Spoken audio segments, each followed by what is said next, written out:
Bertifropo. E aí Kardec, em espírito, deu a seguinte comunicação: a doutrina, por assim dizer, ficou adormecida desde minha partida. Era impossível que fosse de outra forma, já que meu desaparecimento súbito não me deu tempo para realizar os projetos que havia feito e que permitiria a uma coletividade homogênea continuar o trabalho que havia sido iniciado. Coletividade homogênea. Então as desgraças que surgiram em nossa querida pátria obrigaram cada um a trabalhar materialmente para melhorar a própria situação e a de nosso querido país. Pois deve-se confessar que a maior parte dos espíritas, sendo os primeiros apóstolos, sem possuírem fortuna, tem o dever de primeiramente prover as necessidades diárias de seus familiares. Então o que ele está dizendo aqui? Se você está devotando o seu tempo à doutrina espírita e de repente você tem uma necessidade material familiar, o que você faz? Vai cuidar da... Não é isso? Então indiretamente o que ele está dizendo aqui? Que você entrar para a doutrina para poder prover as suas necessidades a partir dela é um grande equívoco. Não te disse, Amélie, querida companheira de meus trabalhos, que era para o futuro que tinhas que olhar por ti, por mim e pelo Espiritismo? Cabe a ti, portanto, retificar aquilo que no momento tem sido manchado de erros. Cabe a ti distinguir os espíritas abnegados e devotados à nossa causa, desde há muito, que, chamados a continuar a fazer frutificar o que eu semeei, devem, tão logo o momento de agir lhe seja indicado, formar uma nova sociedade, chamada a elaborar a continuação de minhas obras. Assim, por ora, consiste em preparar-te para mudar as disposições existentes em favor dessa velha sociedade, encaminhando-as àquela que vai se formar e para a qual é tua missão velar. Então deixa com o Lemarie a instituição, deixa a revista com ele, isso não vai mais nos representar. E faça uma instituição nova e uma revista nova que nos represente. E assim que eles fizeram isso, surgiram as denúncias e descobriram que a Gênese foi adulterada. Só para deixar vocês acompanhando, assim, por que não mudou a Gênese então quando teve a denúncia da infâmia?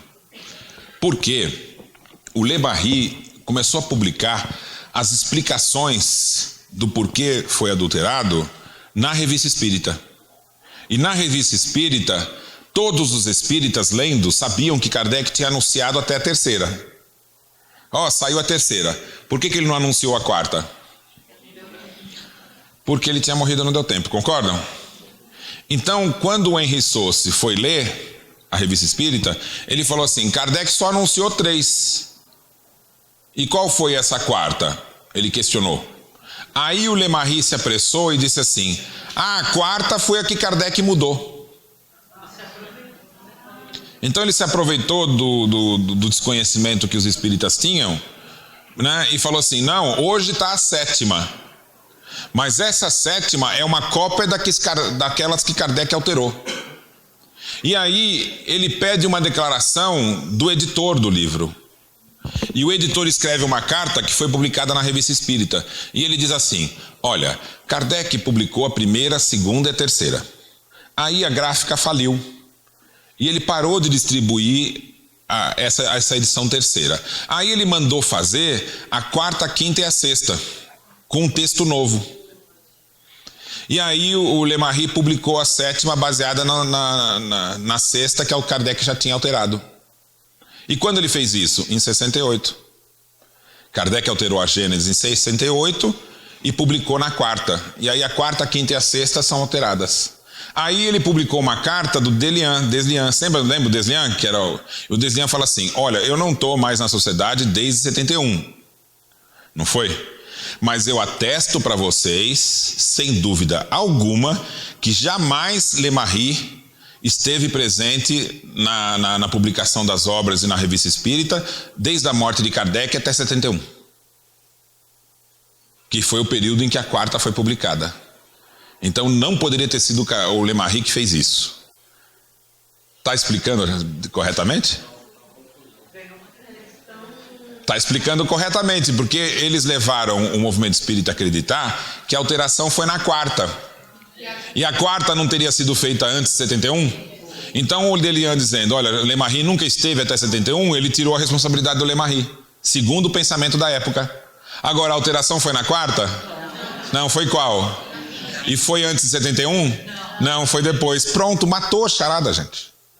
Então os documentos que o movimento espírita tem hoje encerram o assunto. Porque só foi aceita essa edição porque o movimento espírita passou a acreditar que Kardec tinha mudado na quarta. Agora eu vou contar o ponto máximo.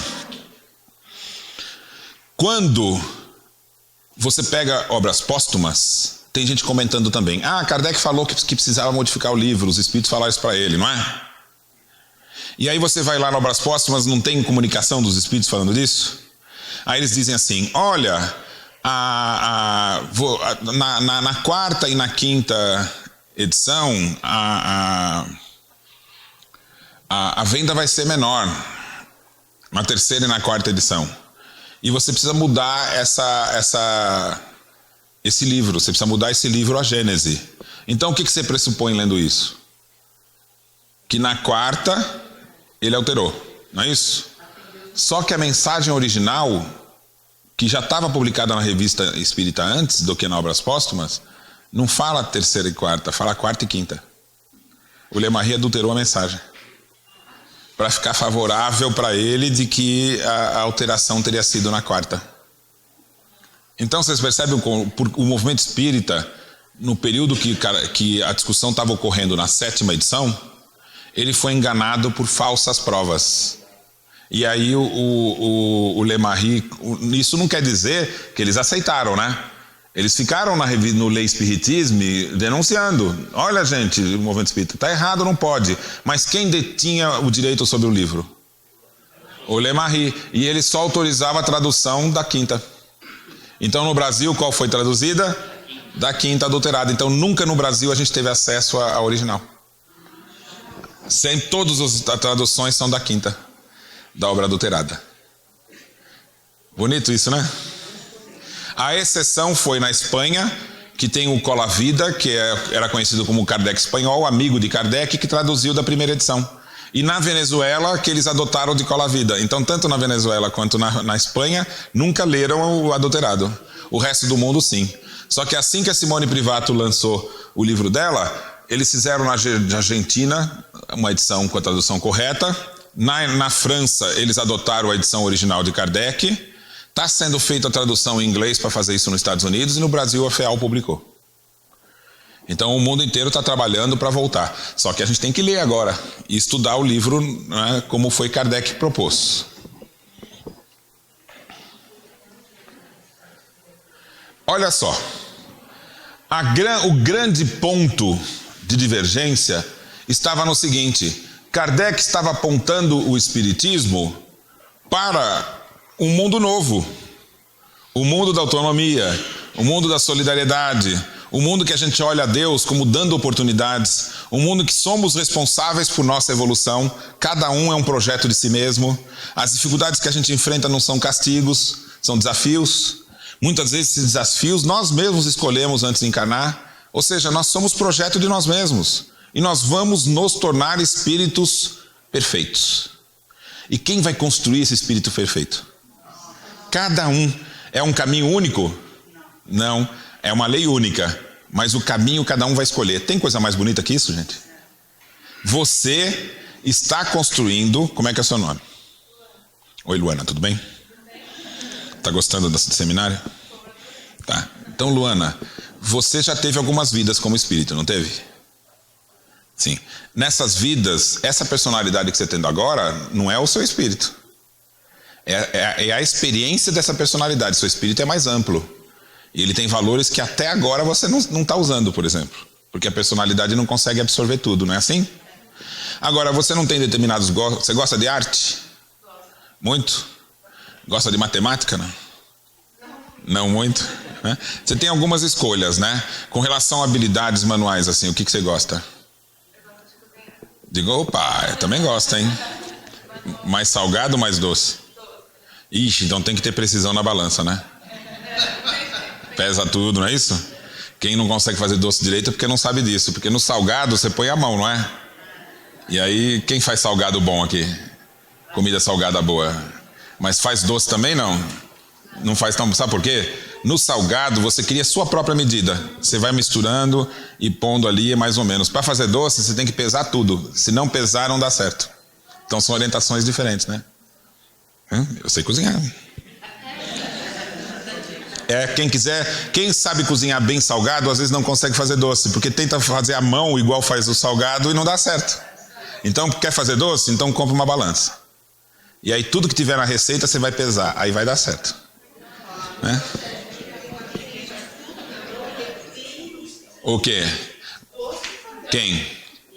Mas ela tem uma experiência tão grande que ela consegue, se você for pesar o que ela põe, ela faz na medida. Tem gente que cria essa habilidade, né? De jogar assim e sabe quanto jogou. Aí é outra coisa, né? Aí é outro nível, né? Não é nós. É outro nível. Então veja, todas as vidas que você foi tendo e que você foi fazendo escolhas e você foi criando gostos pessoais, estão virando a marca do seu espírito. O seu espírito lida com outros de uma forma que ninguém lida. Tem conhecimentos, caminhos, entendimentos que são seus, que são diferentes de todos os outros, não é? Então, esse caminho que você está construindo para se tornar um espírito perfeito é o seu caminho. É a sua ordem, as suas escolhas, os seus enfrentamentos, que é diferente dos outros. Então Deus fez um universo que Ele criou uma lei só, mas cada um no universo é único, pelas escolhas que faz. Então nós vamos chegar num objetivo comum, que são bons espíritos. Mas você vai ser um bom espírito com a tua marca, com o teu jeito, com as suas características.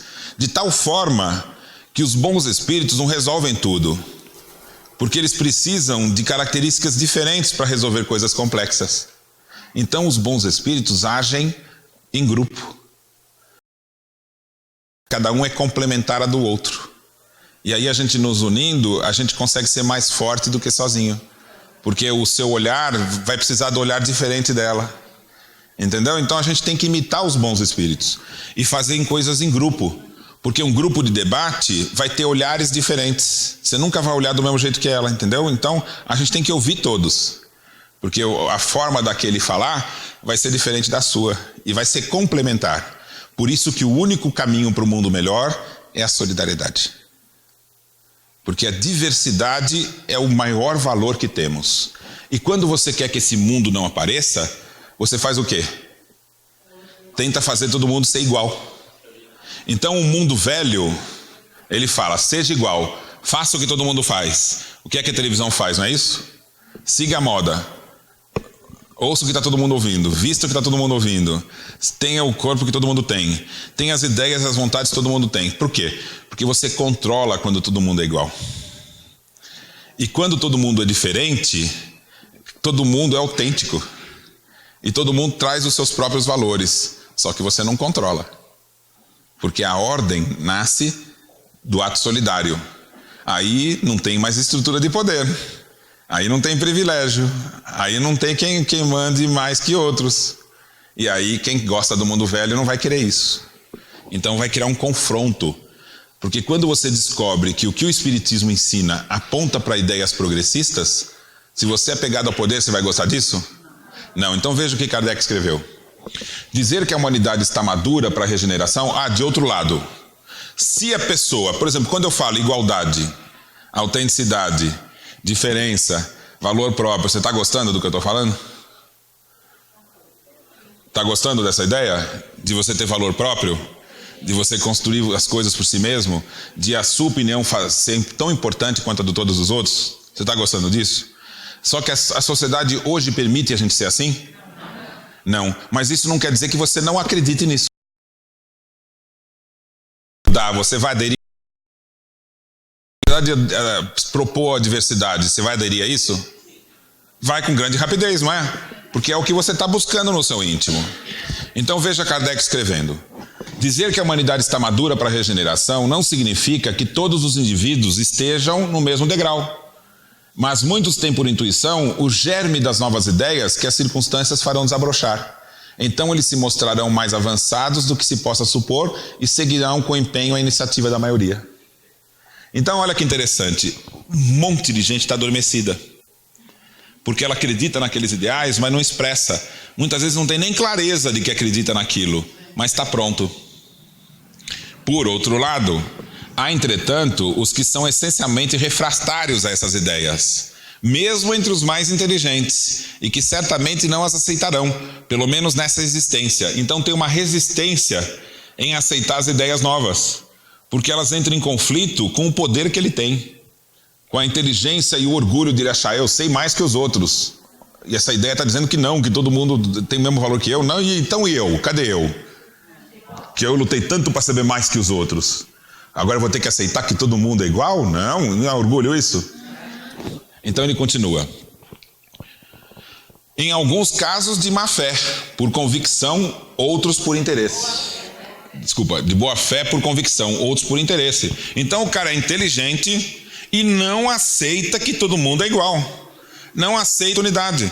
Não aceita que quem sabe menos que ele tenha algo a dizer. Ele acha que ele sabe tudo e que a pessoa não sabe nada. Então não tem que ter valor. E que a gente tem que ter uma maioria e todo mundo tem que ser igual. E quem não for igual, azar dele, né? Então, por exemplo, qual é o nome da senhora? Oi? Você está gostando da conversa aqui, Sandra?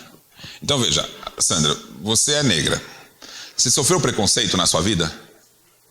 Ou viveu preconceito? A senhora já viveu preconceito? Teve fatos de preconceito? Muitos. Você passou por isso? Você passou por isso? Por ser mulher até passei. Então, mas não por ser negra, porque não é? Entendeu? Você já passou por preconceito? Não. Aceitam que você faz parte, por quê? Porque você não é igual. Então o olhar desse que foi preconceituoso com você foi assim, ela não é igual, então não pode ser boa. Entendeu? Ele está mergulhado no velho mundo, que é achar que todo mundo tem que ser igual, a tal ponto que se tiver mais melanina para ele já não é igual. Agora você não é uma pessoa, um espírito igual a todos nós? Então esse preconceito ele é enraizado na ideia do velho mundo. Como é que a gente quebra o preconceito? Não é, sabe, perseguindo quem é o preconceituoso, é esclarecendo. Porque a hora que a gente começar a entender que nós somos iguais e que a opinião de todos é importante, né? Então a circunstância que você está vivendo, ele representa o extremo, né? Porque tem outras diferenças que também são causa de preconceito. Mulher, né? Cigano, judeu, muitas outras coisas. A pessoa tem dificuldade de desenvolver o raciocínio, é gaga, não é? Gente muito alta, né? Gente muito gorda, né? Eu não tenho esse problema, porque na verdade eu não sou gordo. Eu sou baixo pro meu peso só.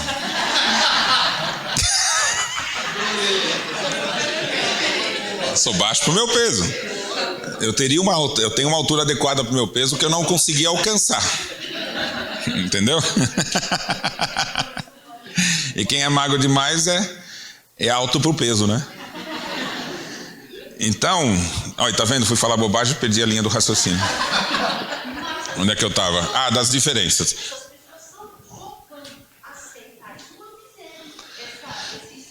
Exatamente, mas tem um problema, veja aqui.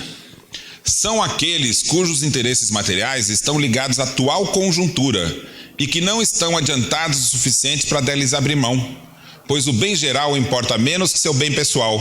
Ficam apreensivos ao menor movimento reformador. Gente, Kardec está associando a transformação da revolução moral espírita à transformação social. E está dizendo, a maioria está pronto para aceitar. E tem uma minoria que não aceita por interesse da condição atual. E alguns por boa fé. Porque eles têm convicção de que eles são líderes, que eles são melhor que os outros e que eles têm que então assumir essa posição. Olha só, não é profundo esse texto de Kardec? A verdade é para eles uma questão secundária. Percebe então que você discutir a verdade com eles não tem como? Porque ele, na verdade, ele está com um interesse. Então, por mais que você fique, olha, peraí, eu vou te explicar. É assim a teoria. Não quero nem saber. Eu sou melhor que os outros e acabou, entendeu? Então você não vai convencer nunca uma pessoa assim. A verdade é para eles uma questão secundária, ou melhor dizendo, a verdade para certas pessoas está inteiramente naquilo que não lhes causa nenhum transtorno. Então ele tem um olhar utilitário para a vida. Isso me prejudica? Então não é bom. Isso é diferente de mim? Então não é bom. Entendeu? Ele não consegue enxergar o valor da solidariedade, da participação de todos, porque o ponto inicial do raciocínio dele é assim: eu tenho privilégios e quero manter. Tudo o resto está subordinado a isso, até a verdade. Agora olha que ponto importante: todas as ideias progressivas são, de ponto de vista, ideias subversivas. E por isso dedicam a elas um ódio implacável e lhe fazem uma guerra obstinada. Então não só ele não aceita, ele cria uma guerra contra as ideias progressistas. As ideias que propõem um mundo novo para eles, ele tem que acabar com essas ideias, porque elas prejudicam os seus interesses pessoais. São inteligentes o suficiente para ver no espiritismo um auxiliar das ideias progressistas. Então ele é inteligente, não é? Aí ele olha para o espiritismo e fala: pera, eu sei isso aí onde leva. Vai levar para as pessoas querendo ter autonomia, querendo ter liberdade. E dos elementos da transformação que temem. Então eles percebem que o espiritismo é a base para a transformação social.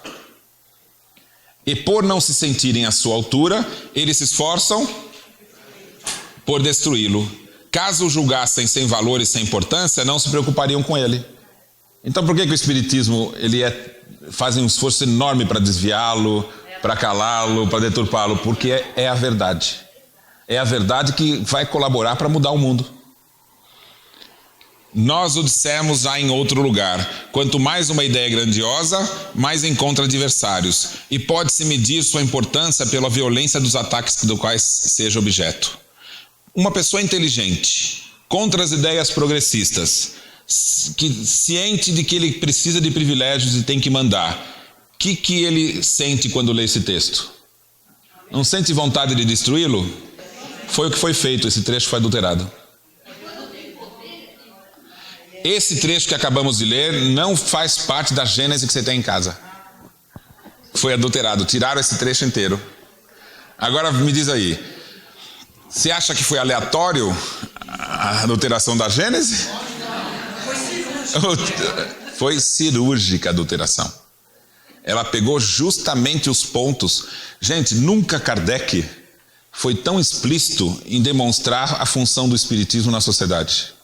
E é tão profundo esse trecho que, ao mesmo tempo que ele denuncia pessoas inteligentes que são contra as mudanças sociais, ele fala que a proposta espírita já está presente na maioria das pessoas.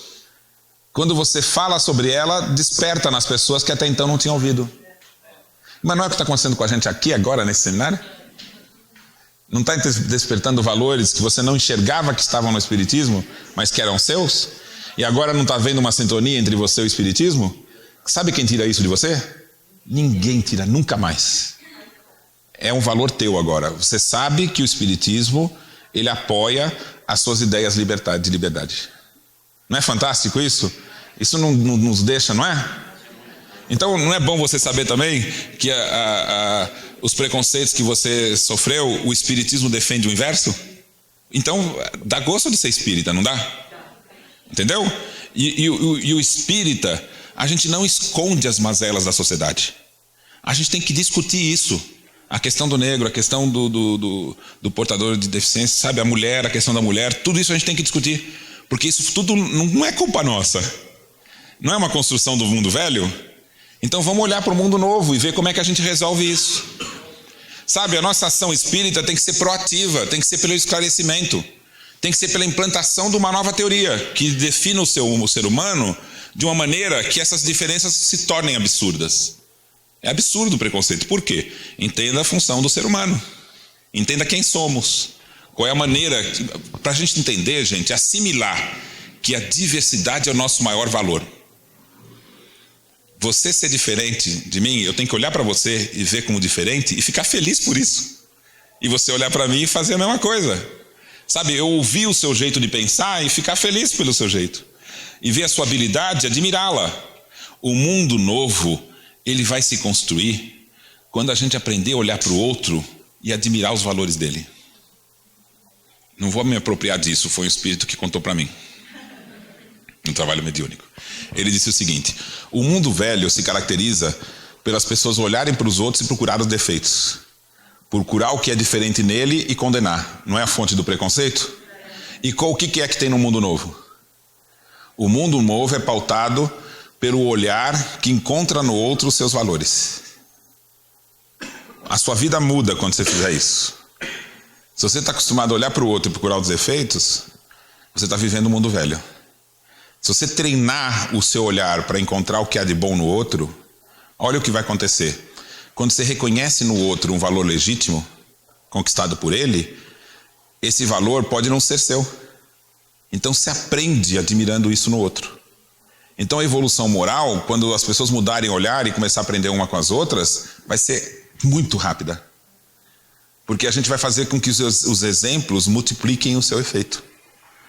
Não porque aquele deixou de fazer o que ele achava correto. Ele continua fazendo igual ele fazia antes. Mas só que os outros vão começar a reconhecer aquele valor que ele carrega. E como nossos valores são muito diferentes uns dos outros, você tem coisa para aprender com qualquer um que está à sua volta. Basta ter o olhar correto para enxergar. É bonito isso ou não é? Isso muda o mundo. Bom, aqui eu não vou explicar com detalhes para a gente não... Tá vendo o docetismo? A maior crítica a Kardec com relação ao corpo fluídico foi ele ter colocado que é equivalente ao docetismo. E os teóricos do rustanguismo sabem que não é a mesma própria teoria. Então fala, nossa, Kardec nem entendia de corpo fluídico para poder criticar os 4 evangelhos. Então desqualificam a crítica de Kardec. A crítica dele não é qualificada, entenderam? Porque ele falou de docetismo e o docetismo não tinha a ver com isso, né? Então está escrito lá, não é nova essa ideia sobre a natureza do corpo de Jesus. Tinha a mesma crença os docetas, está isso na Gênese, né?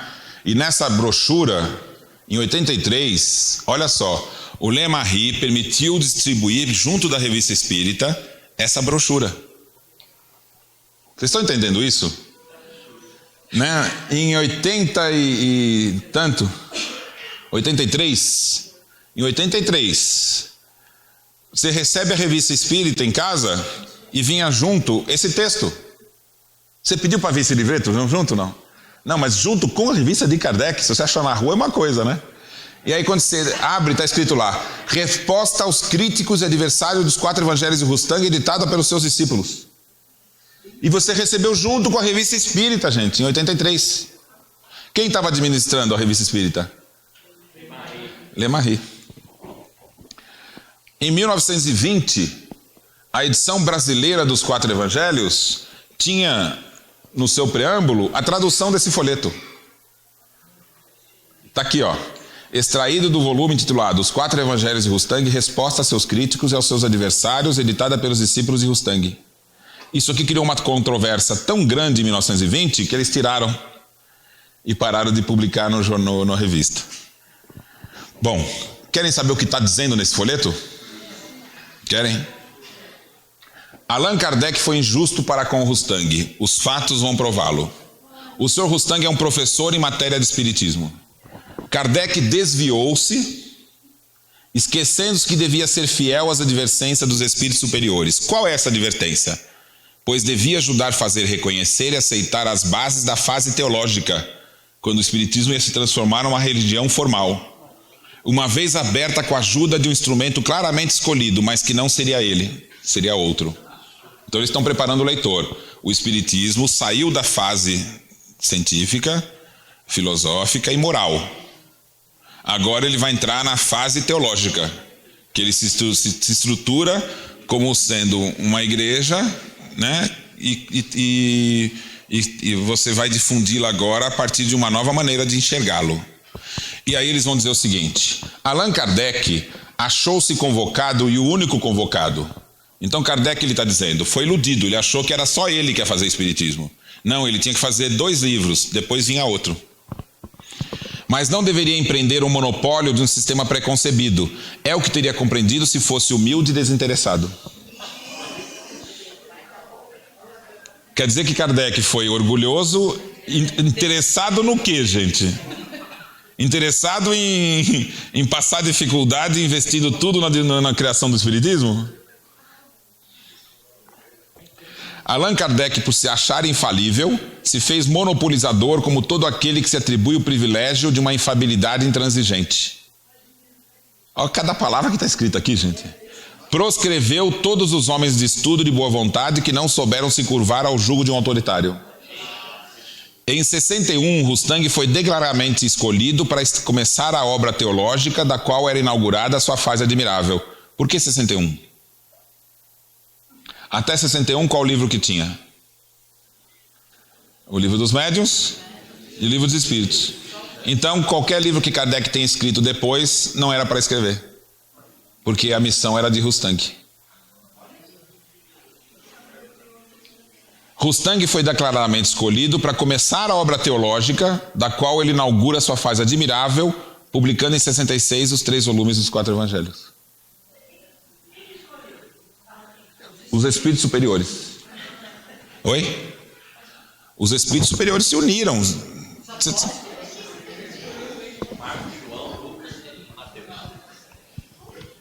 Os bons espíritos todos, unidos num conclave.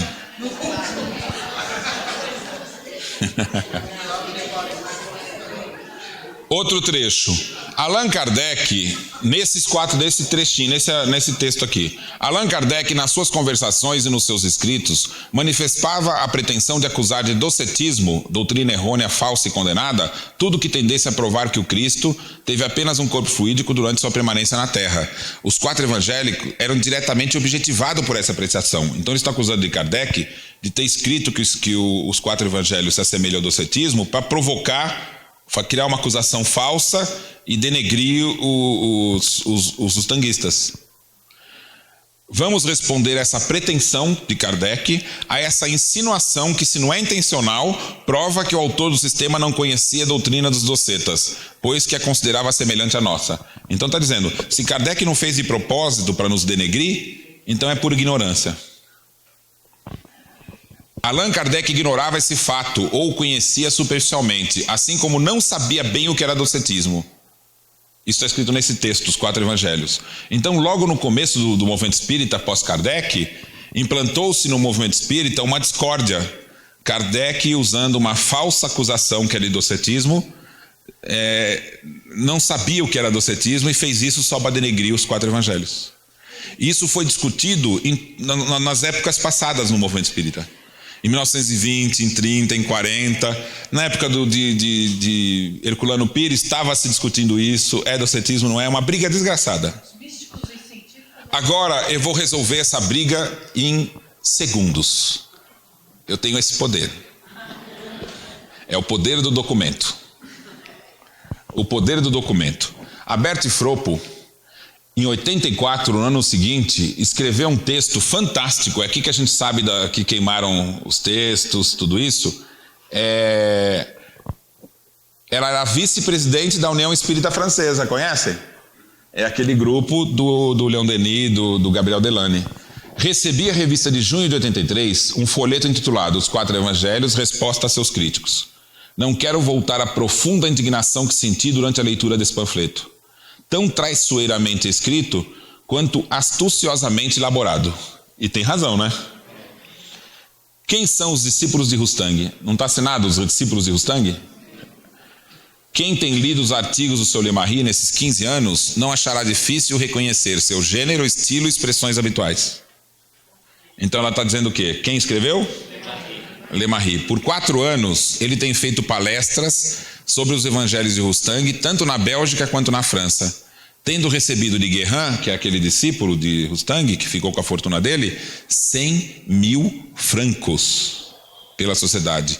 5.000 francos para as conferências. E um prêmio de 3.000 francos para o melhor trabalho sobre o tema. Isso, porém, não deveria ter sido motivo para desviar a doutrina do caminho e insultar Allan Kardec. Kardec, quando ele começou a elaborar a doutrina espírita, ele não tinha onde morar sem ser por aluguel. Ele só tinha um terreno. E aí ele fez um empréstimo para conseguir construir a casinha dele na Vila Cego. Sabe de quanto foi o empréstimo? 16 mil francos. Sabe quanto que ele pediu para pagar esses 16 mil francos? Olha os números que estão aqui. Quantos são? 100 mil, 5 mil, não é isso? 3 mil para fazer palestra, não é bastante dinheiro? 16 mil é muito? Não, Kardec fez um empréstimo para pagar em 35 anos. Para não pesar já tinha. E ele pagou por 35 anos. É claro que ele morreu antes, né? Mas ficou a dívida para a família pagar. Então, vocês percebem o contraste de números? Já que os ditos discípulos de Rustang não querem se curvar diante de um autoritário, entre aspas, tal como acusam Kardec, por outro lado, não queremos ver o Espiritismo entrar em tal fase teológica. Para quê? Para estabelecê-lo sob a forma de uma religião? Mas ela é mais forte que com seu simples título de filosofia. Ela usa de lógica e verdade para esclarecer o outro mundo, consola corações, dá esperança de se chegar pela evolução à felicidade e à imortalidade do espírito e ao conhecimento de um Deus todo bom e justo. De que mais precisamos? Eu sou fã da Bert Fropo. Eu sou fã.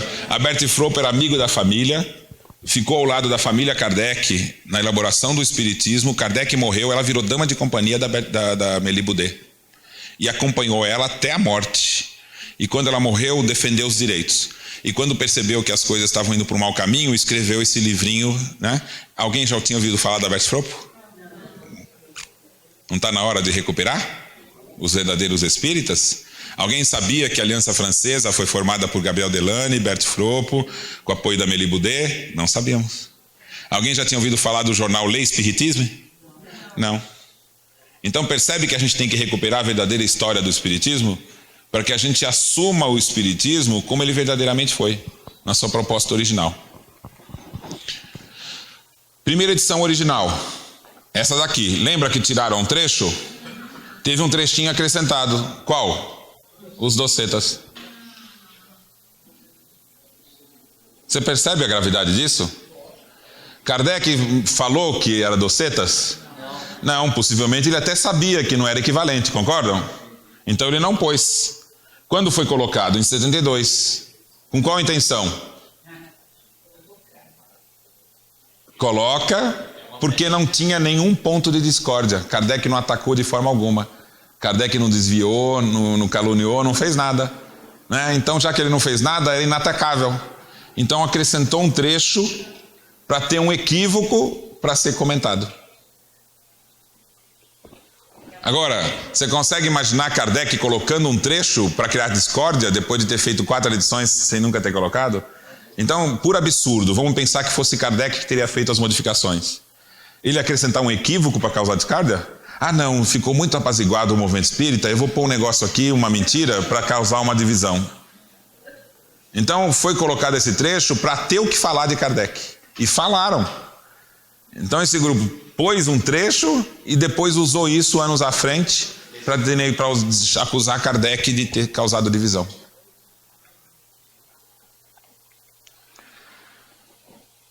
Nesse grande movimento regenerador, o Espiritismo tem um papel considerável. Não o Espiritismo ridículo, inventado por uma crítica zombeteira. Você percebe que Kardec está lidando com o desvio? Mas o Espiritismo filosófico.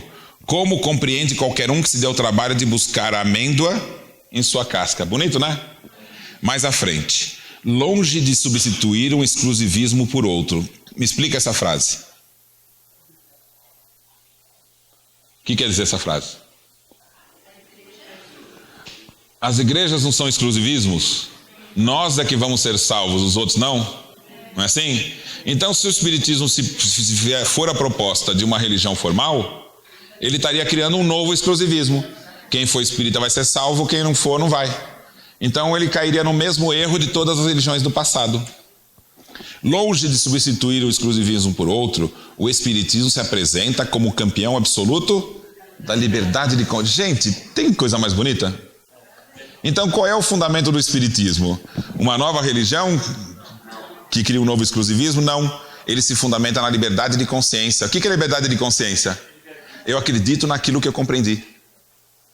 Estude e compreenda. Esse é o fundamento do Espiritismo, não uma estrutura formal religiosa.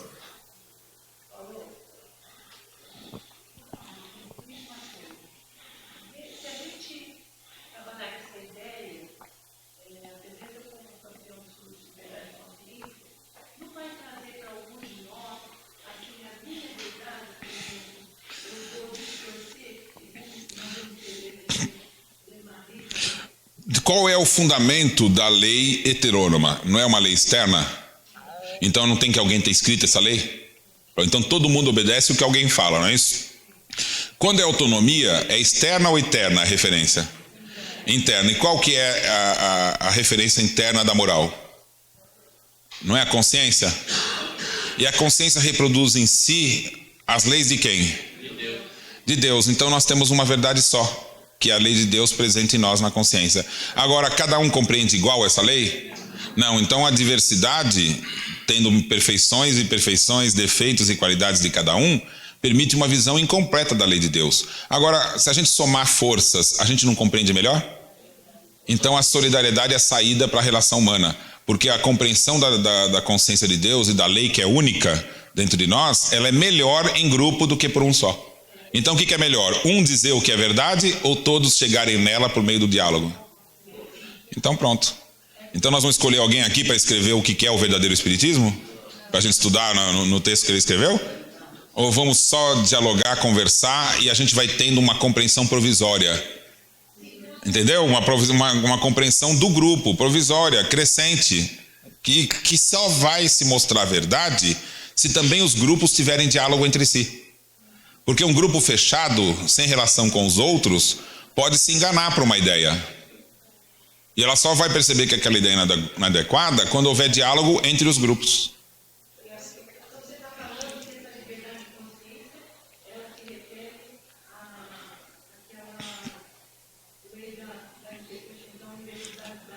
Não, é mais do que isso. Eu vou te mostrar. Kardec tem uma profundidade nessas frases que são fantásticas. Exclusivismo não é um grupo controlado por uma ideia se achar melhor do que os outros? Agora, a liberdade de consciência não é grupo, é cada um. Então a construção da ideia espírita não se dá por alguém controlando e dizendo o que vai se pensar, mas se dá por cada um despertando em si o entendimento.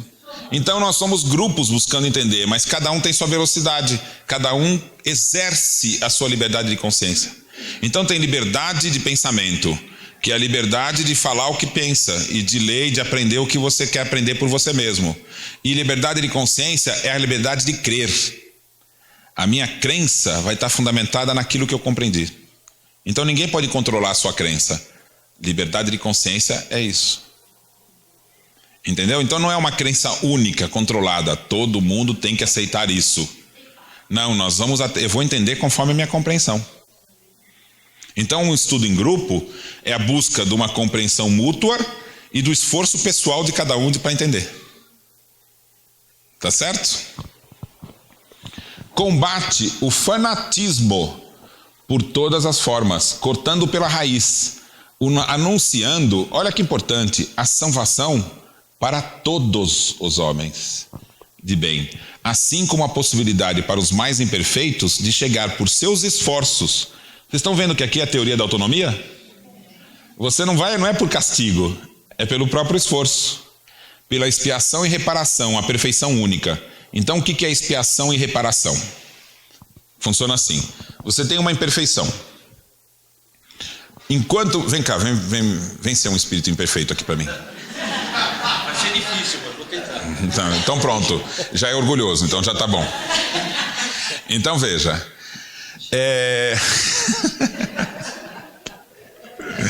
Isso aqui deixou a bola quicando, né?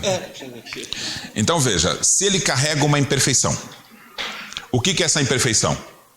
Não é um hábito equivocado? Agora, para que seja algo que seja uma imperfeição, ele tem que ter consciência disso na criação.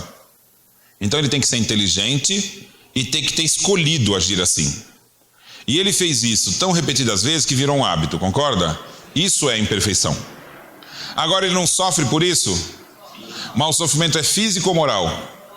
Sofrimento moral. Então ele está de posse de um sofrimento moral e a causa o que é? É a imperfeição. A imperfeição, ela é o erro cometido? Vem cá você. Você é um espírito simples e ignorante. Tá bom? E ele é o espírito imperfeito. Eu preciso de um espírito bom. Deixa eu ver alguém que tem cara. Você tem cara de espírito bom, vem cá. Acho que eles aprovaram, que eles fizeram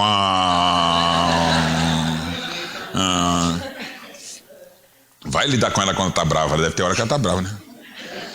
Quem que é parente seu ali? Esse é o quê? Às vezes ela fica brava, não? Ah, então. É o privilégio da senhora conhecer ela brava. Então veja, espírito bom, você vai para lá que é o espírito imperfeito, você vem para cá que é o simples ignorante, e aqui é o espírito bom. Então veja, ele carrega uma imperfeição. Ela tem perfeição? Não. E ela? Não, tem qualidade. Entendeu? Tem qualidade. Ela é simples ignorante e ele tem uma imperfeição. Tá. Então vamos ver que ele cometa um ato da imperfeição.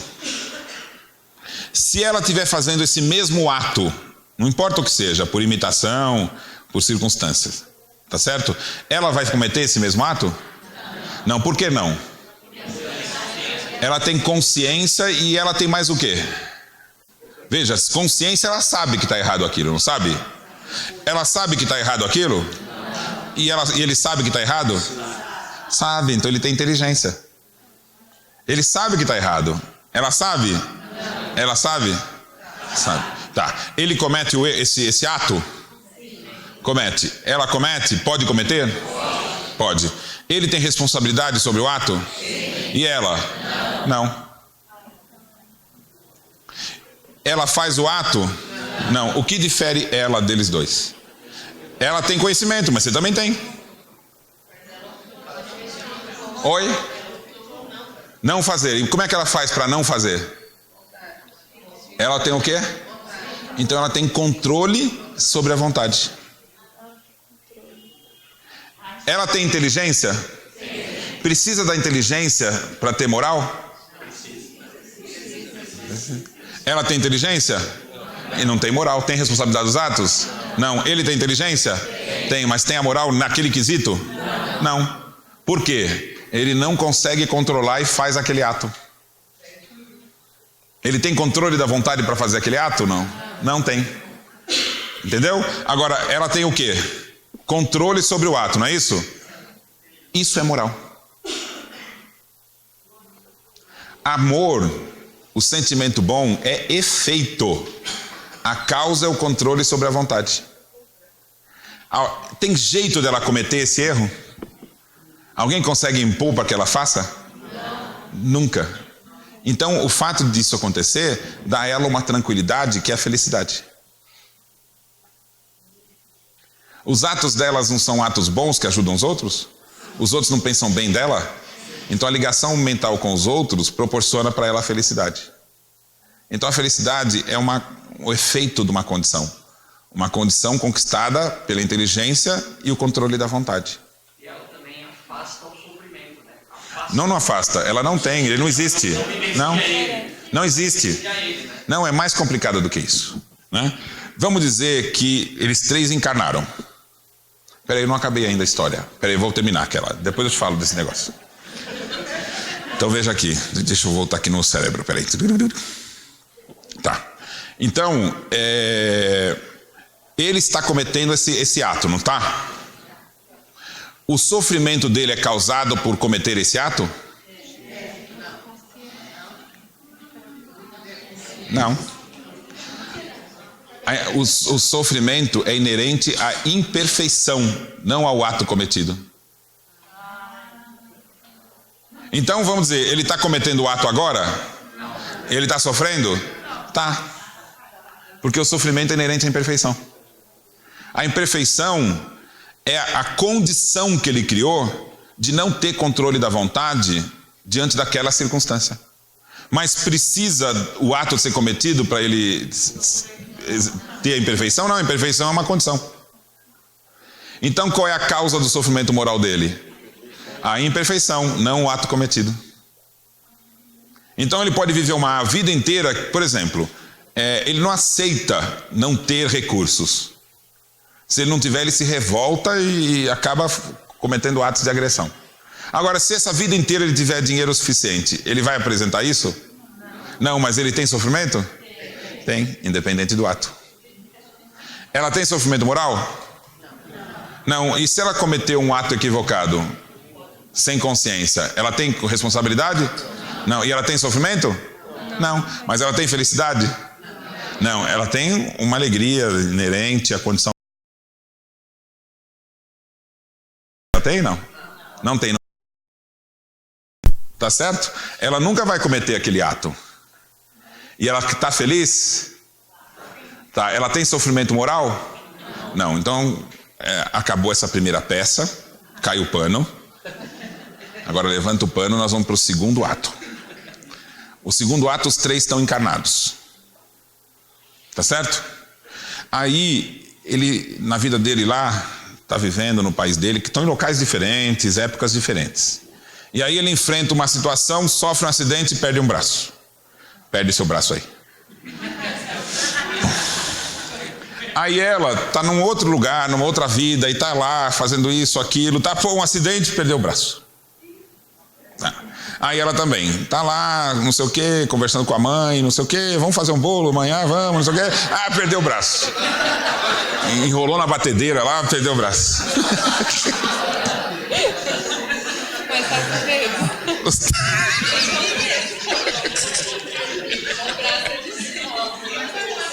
Então foi outro acidente. Ela falou, mãe, vamos fazer um bolo pro bairro inteiro. Aí ela estava numa batedeira industrial, perdeu o braço. Bom, os três perderam o braço. Bom, ele tem sofrimento físico? Ela tem sofrimento físico? Ela tem sofrimento físico? Sim. Quem falou que não? Vem cá que eu vou arrancar seu braço.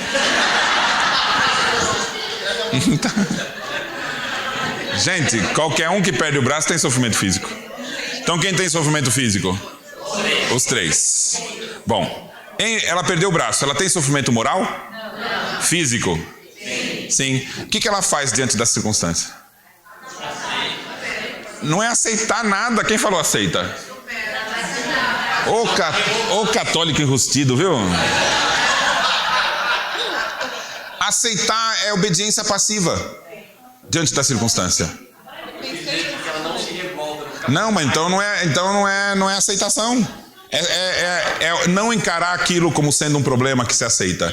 É encarar como desafio, que você cria coisas novas. Então ela não vai ficar inquieta diante disso. Ela vai criar, usando a inteligência, circunstâncias para que isso não seja um impedimento.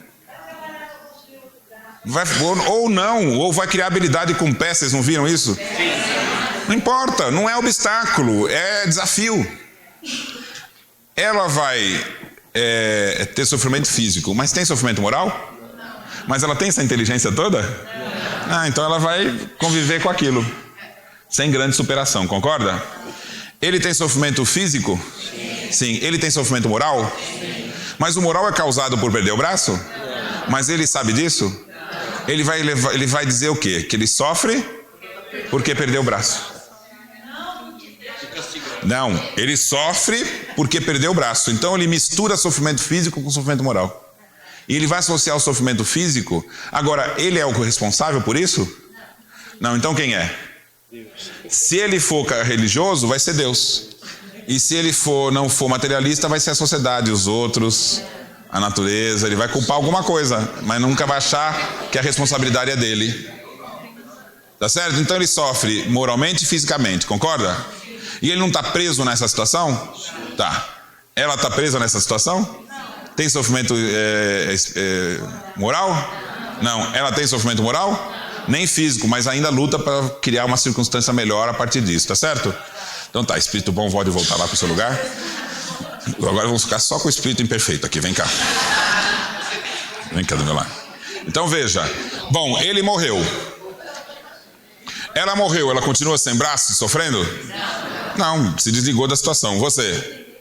Não, se desligou da situação. E ele? Por quê? Quando morreu, ele continua com sofrimento moral? Continua. E para ele, qual é a causa do sofrimento moral? Então ele vai mentalizar que ele tem braço ou que está perdido? Tá. É real? Não. Agora, a dor dele é real? O espírito, pelo espírito sem um braço tem dor? Não. A dor não tem que ser causada pelo nervo? Sim. Ele tem frio? Não. O ambiente do mundo espiritual causa a sensação de frio? Só memória. Não causa nada.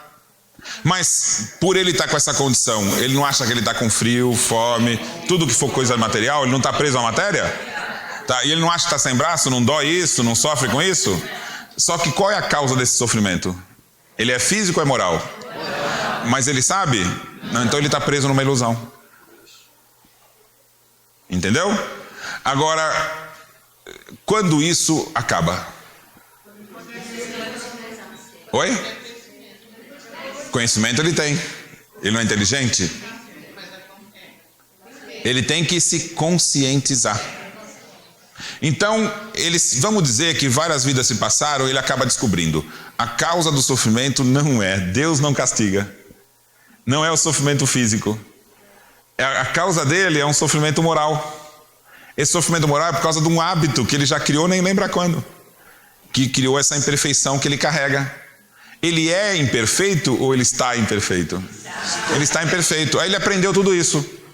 Acabou o sofrimento? Não. Não. Porque ele está consciente agora, não é da causa? A causa é externa ou é ele mesmo? Mas acabou o hábito? Não, ele tem que fazer o quê? Descondicionar. Percebe? Então ele reencarna, ele lembra de tudo isso que ele já está consciente? Não, ele pode não estar tão revoltado quanto na outra vida, mas não comete o erro de novo? Comete, aí morre de novo, não cometeu de novo? Faz isso que a senhora fez, né? De novo.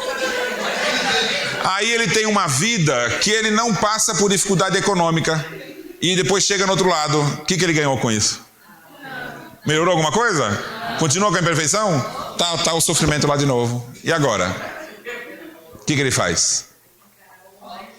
Ele vai escolher as dificuldades que ele quer enfrentar. Agora vai falar assim, então eu vou nascer sem um braço, sem uma perna, gago, sem um olho, ignorante, e vou nascer também numa família desestruturada, e não vou ter dinheiro nenhum, só vou... Vai dar certo? Ele não aguenta isso tudo.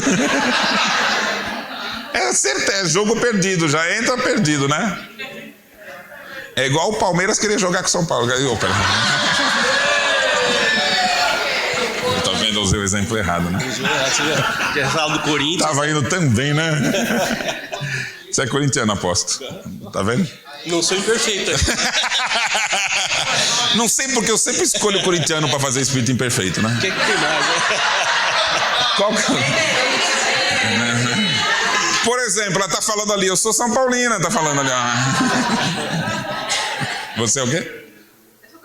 Tudo só que eu escolhi 3 corintianos. Então minha tese está furada, né? Minha tese está furada. Então vamos ter que voltar para o assunto aqui. Peraí. Onde é que eu estava mesmo? Eu perdi tudo, braço.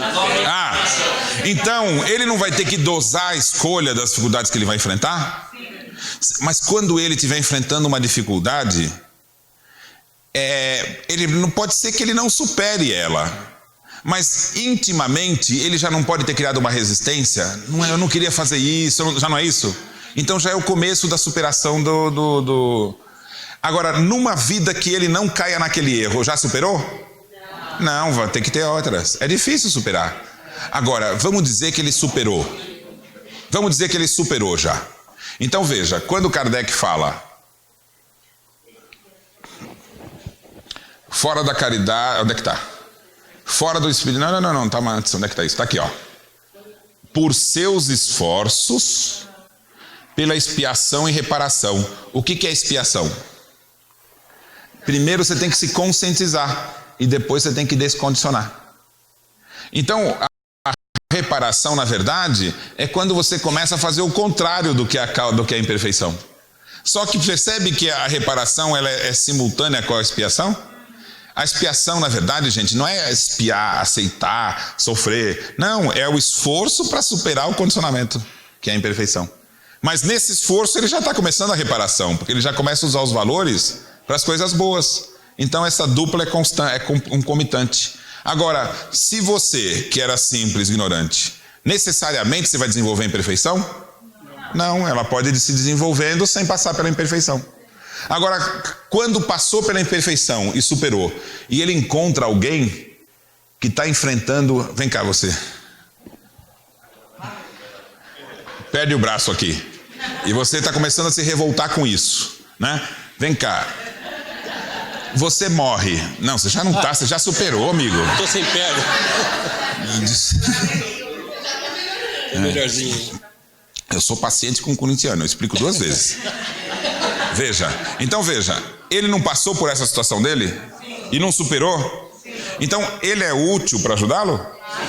Extremamente útil. Porque ele sabe pelo que você está passando. Ele te explica o teu sentimento. Você está sentindo assim, assim, assim. Aí você vai sentir uma sintonia com ele, não vai? E por meio dessa sintonia, ele ajuda você a reconhecer. Então veja que coisa boa. Agora, assim, todo mundo tem que passar pelo caminho dele? Não. Você não vai passar pelo seu? E não vai ser diferente do dele? Não é diferente do meu? Que é diferente do dele? Cada um tem o seu caminho. Então o universo, ele é belíssimo por causa disso. Cada um constrói o seu caminho. O caminho dele é errado? Não. Tem certo e errado nisso? Não, tem. O certo e errado é a lei de Deus. É uma só. Mas qual caminho você faz para chegar nela é o que distingue você. Pode ser mais duro, pode ser mais dolorido, mas vai ter o mesmo fim. Todos vão nos tornar bons espíritos. Uma palma para os nossos atores.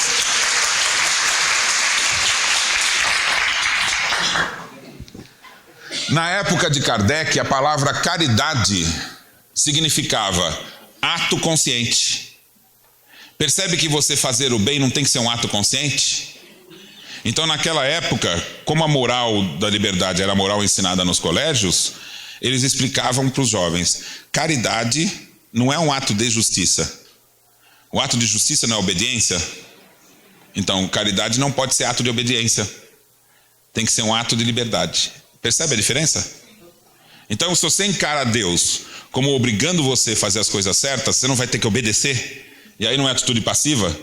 Então, mas não é isso que Deus espera.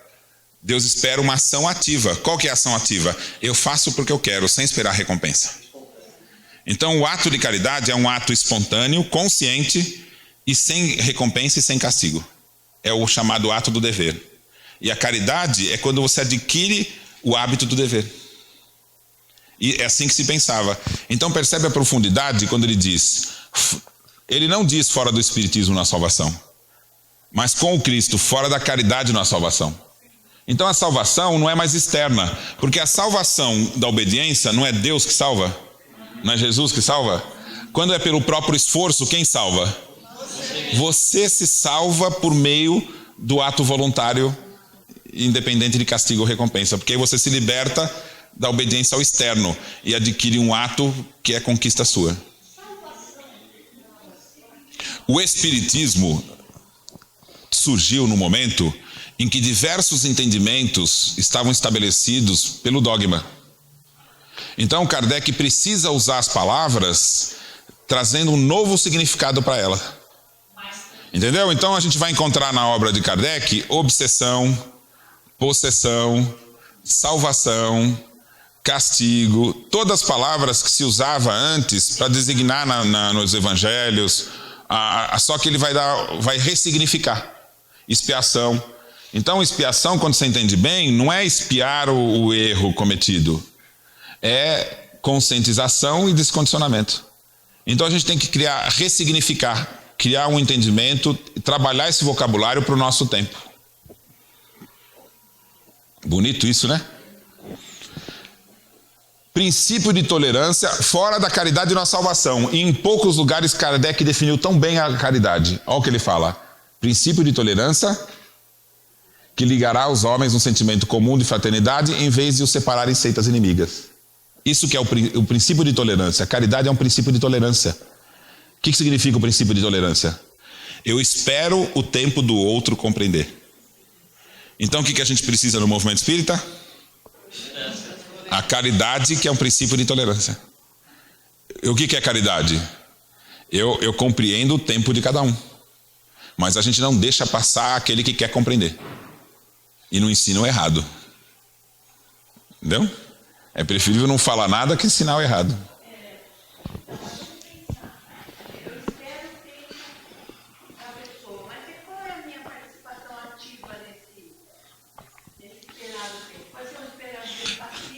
Não, por isso que a gente fala do estudo em grupo. No estudo em grupo, a gente compartilha. Entendeu? Então, por exemplo, eu posso aprender com o erro do outro, mas eu não posso julgar o outro. Porque quando eu pego o erro do outro, eu não estou dizendo que ele fez de propósito, que ele não fez. Eu não conheço a alma dele. Mas o ato, eu posso estudar o ato e compreendê-lo como um equívoco, entendeu? Então, não associa o ato à pessoa. Quando você faz isso, você julga. Agora, você sabe se aquela pessoa em que ponto que está? Entendeu? Por exemplo, o personagem dele, cometendo um erro depois de algumas vidas, já no processo de aprendizado, já consciente. Você está na mesma situação do erro inconsciente? Não. E agora ele faz o erro. Eu consigo enxergar isso? Então meu julgamento é sempre errado. Você entendeu? Vamos dizer que eu vejo ele fazendo o ato no momento que ele está quase superando aquele hábito. Ele morre e está feliz com aquela vida. Porque ele fala, nossa, quase que eu não fiz. Na próxima eu não faço. Não é felicidade? Tá, agora ele em vida faz isso, você olha, aí você fala, nossa, que espírito imperfeito, inferior. Ele vai para as trevas. Vai sofrer tanto no umbral, coitado, porque ele cometeu esse ato. Tá certo esse julgamento? Tá? Então quando que você pode julgar? Nunca, você não tem condição de saber que condição está aquele espírito. Agora, quando eu julgo, eu não vejo que aquele não deve ser cometido? Sim, então você já está consciente. Então você está julgando você, não ele. Você entendeu? Não julgues, porque quando você julga, você é julgado por você mesmo. Cadê?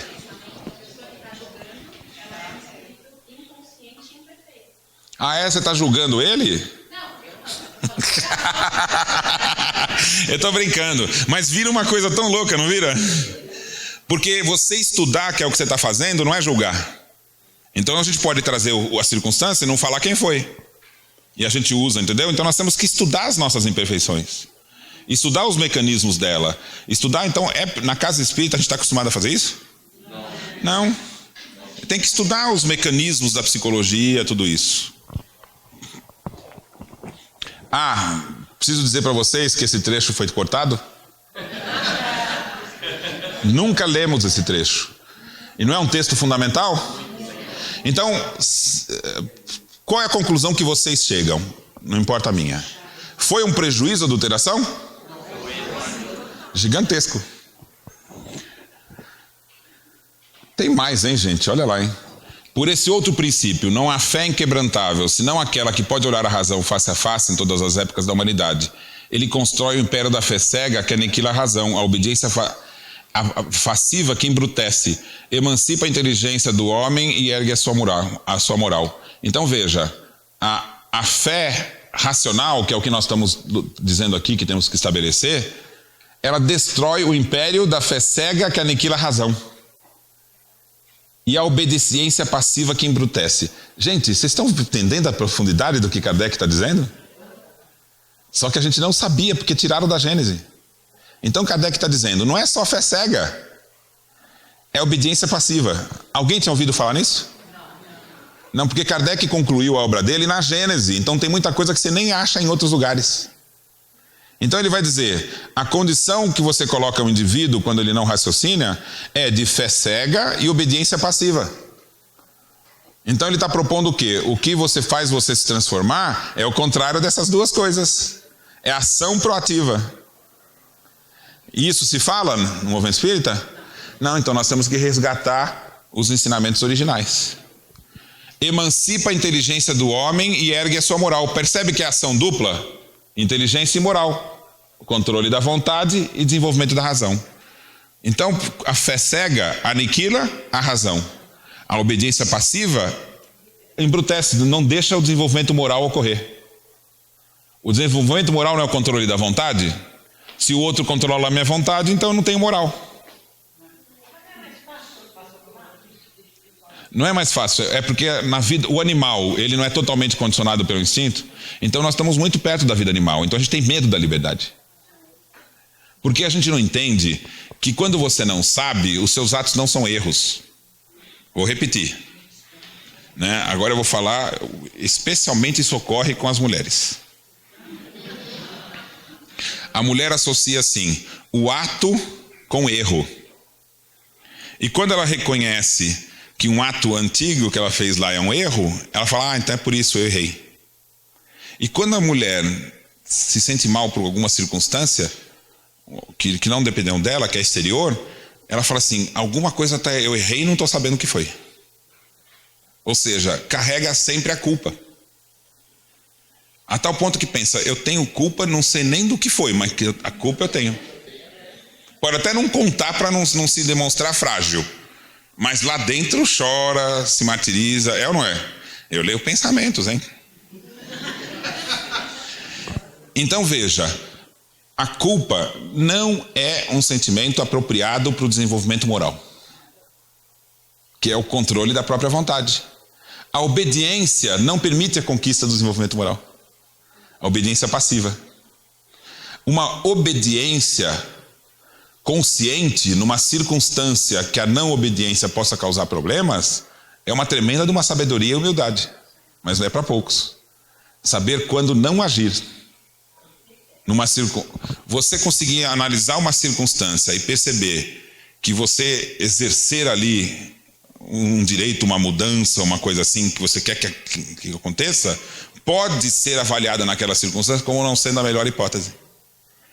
Então fazer exercer vontade não é assim, eu mando, eu faço o que eu quero mesmo, não é isso. Aquilo você tem que avaliar qual é a melhor solução para aquele momento.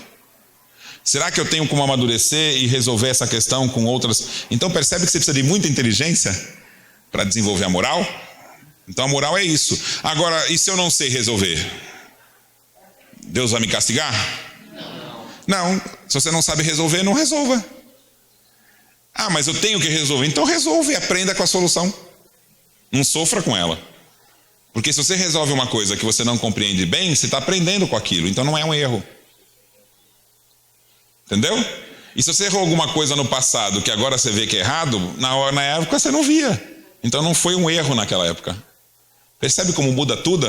Toda a relação nossa com a questão moral?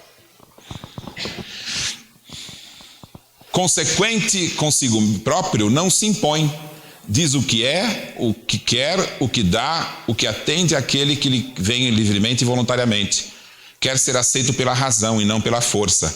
Respeita todas as crenças sinceras e só combate a incredulidade, o egoísmo, o orgulho e a hipocrisia, que são as chagas da sociedade e os obstáculos mais sérios do progresso moral. Mas ele não condena ninguém, nem mesmo seus inimigos, porque está convencido que o caminho do bem está aberto aos mais imperfeitos e que cedo ou tarde, não é tudo que eu estava explicando até agora? Foi tirado da Gênesis. Livre-arbítrio, para encerrar.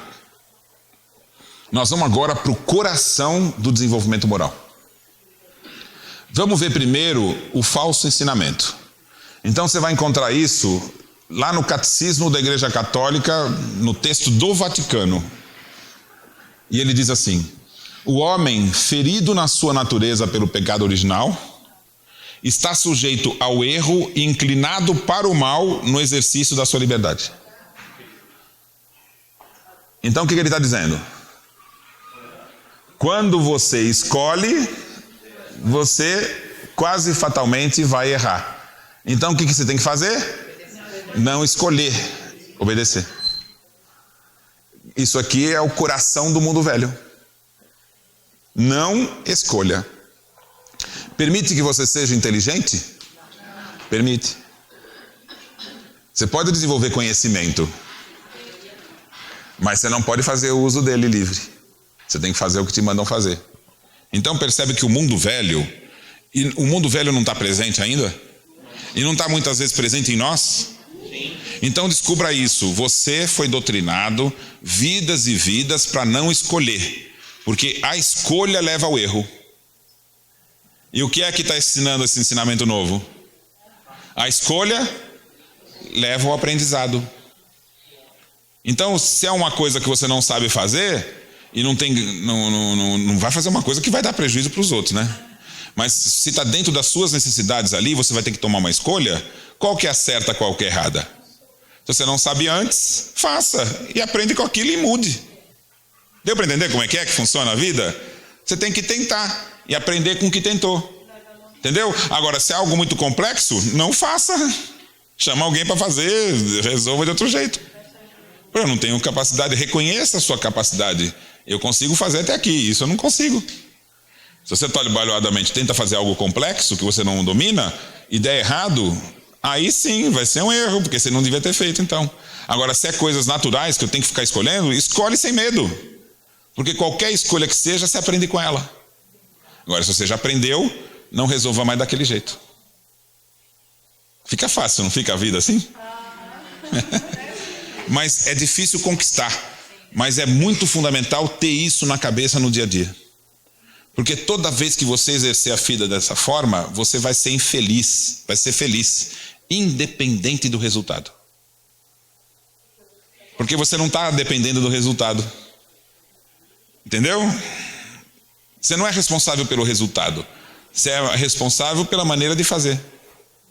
Então, se o resultado deu certo ou não deu, é uma conjuntura. Não vai causar infelicidade. Interessante ou não isso? Olha o que diz os 4 evangelhos, só para a gente pontuar, já que ele entrou na conversa. Atingindo o ponto de preparação para entrar no reino humano, os espíritos se preparam de fato em mundos fluídicos.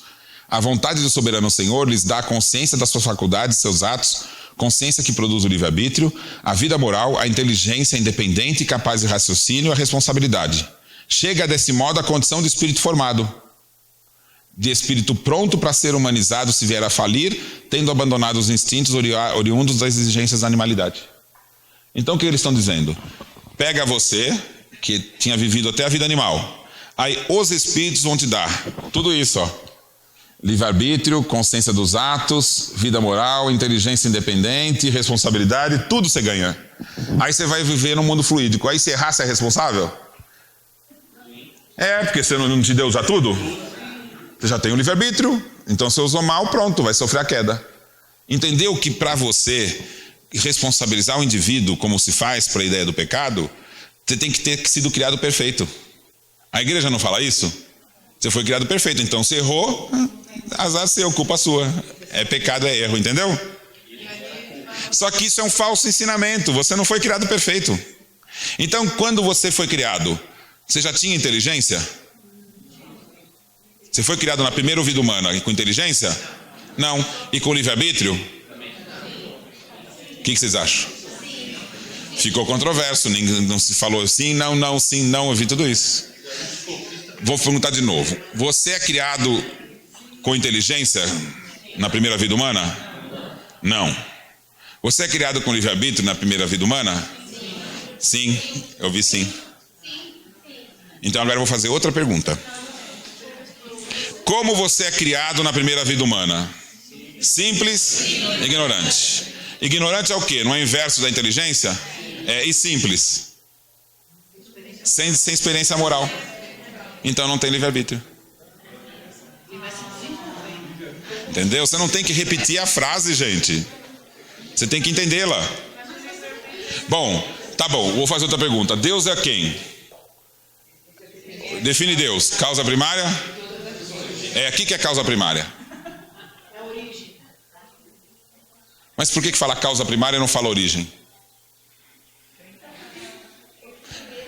Por que tal falar não sei?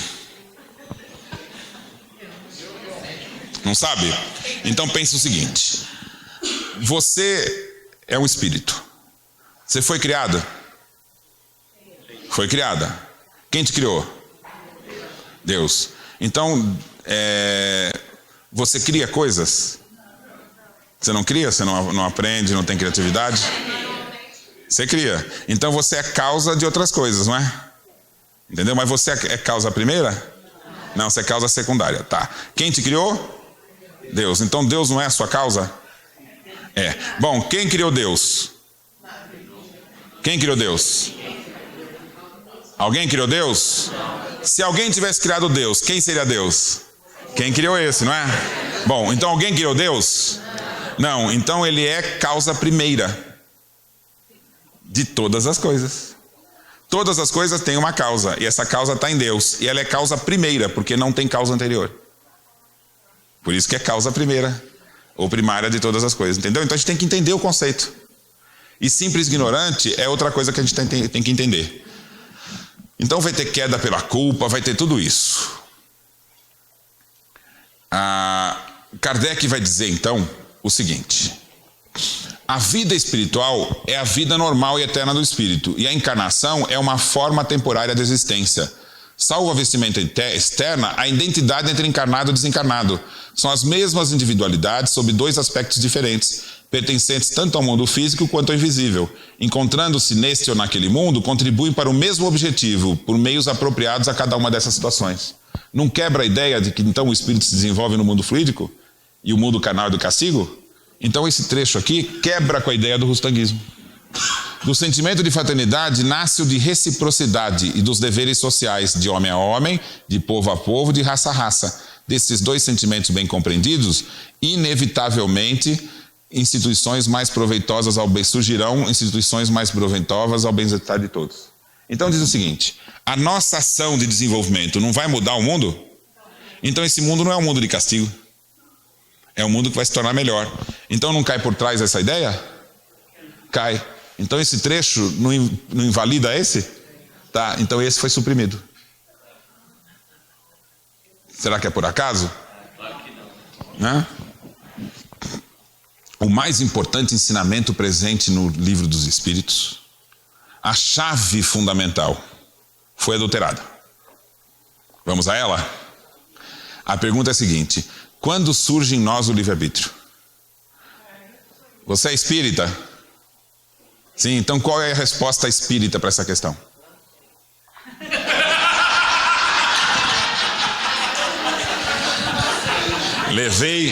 Eu levei quase 4 horas, mas consegui.